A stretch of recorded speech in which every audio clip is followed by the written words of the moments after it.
বাবা happy independence day. Independence day?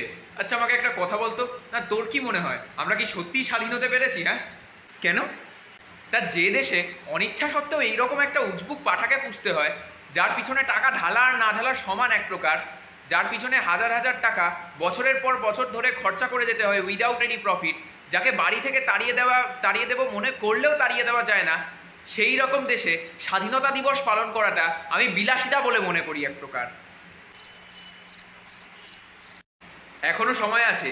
এই পয়সা, আমার পয়সা করি, মানসিক শান্তি এগুলো নষ্ট করা বন্ধ কর, শুধরে যা, কিছু ভালো কিছু একটা কর। এই ধরনের পাপ কাজ আর করিস না, এর ফল কিন্তু পরে গিয়ে ভালো হবে না। আমারও মাঝে মধ্যে মনে হয় জানো যে এই ধরনের পাপ কাজগুলো আমি বন্ধ করে দিই, কিন্তু যখনই একটা সেন্টেন্স আমার মাথায় আসে তখনই মনে হয় যে না, এই এই ধরনের পাপ কাজগুলো ছেড়ে দিয়ে লাভ নেই, পাপ কাজ চালিয়ে যাই। সেই সেন্টেন্সটা হলো পাপ বাপকে ছাড়ে না।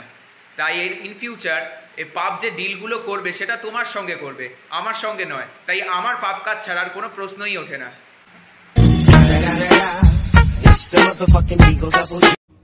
হে হোয়াটসঅ্যাপ বন্ধুগণ, আশা করি প্রত্যেকে ভালোই আছো। তো পরীক্ষা থাকার কারণে আমি এ যাবৎ ভিডিও দিতে পারিনি অনেকদিন, তো আজকে ফাইনালি কামব্যাক করলাম তোমাদের জন্য নতুন ভিডিও নিয়ে। তো কেমন হলো অবশ্যই জানিও। আর হ্যাঁ, লাইক শেয়ার সাবস্ক্রাইব করে দিতে ভুলো না যেন। আর হ্যাঁ, আরজি করে যে ঘটনাটা ঘটেছে অত্যন্ত নক্কারজনক একটা ঘটনা, আমি তীব্র প্রতিবাদ জানাচ্ছি।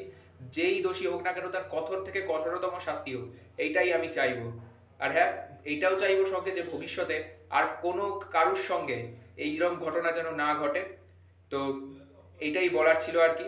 আর হ্যাঁ, প্রত্যেকটা কর্মক্ষেত্রেই যেন নারী পুরুষ কাউকে কোনো রকম যেন না কোনো রকম বৈষম্যের শিকার হতে হয়। তো আর কি এটাই বলার ছিল। জয় হিন্দ, বন্দে মাতারাম।